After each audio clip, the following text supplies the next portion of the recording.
গতিকে এই যে যাত্ৰা, এই যাত্ৰাৰ মেইন মানুহজন কিন্তু বাইদেউ।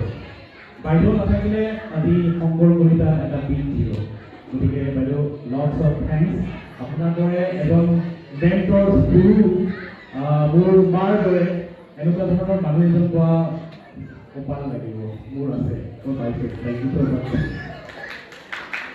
ধন্যবাদ শংকৰে। এইখিনিতে মই এটা ক'ব লাগিব, শংকৰে ক'লে আৰু কথা, তাৰ লগত এটা কথা আছে, নিজৰ একাগ্ৰতা, নিজৰ চেষ্টা সেইটো লাগিব।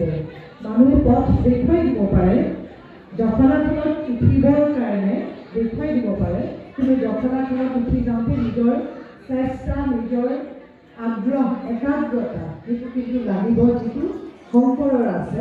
আৰু সেইটো কাৰণে আজি মই প্ৰাউড ফিল কৰোঁ, মই গৌৰৱ অনুভৱ কৰোঁ যে শংকৰক মই পাইছিলোঁ। আৰু আজি শংকৰক মোক ক'বলৈকে ভাল লাগে শংকৰৰ কথা। গতিকে সেইটো এটা উদাহৰণ। মই ইয়াত বহুত উঠি অহা নতুন প্ৰজন্মৰ ল'ৰা ছোৱালী আছে, তোমালোকক মই কৈছোঁ উদাহৰণ এটা। বহুত কষ্ট কৰিছে, যি কষ্টৰ ফল আজি ভগৱানে শংকৰক দিছে, আৰু আগুৱাই যাব, আৰু বহুত আছে ওপৰলৈ যাবলৈ। গতিকে সেইখিনি মই তোমাক আশীৰ্বাদ কৰিছোঁ, তুমি আৰু আগবাঢ়ি যোৱা।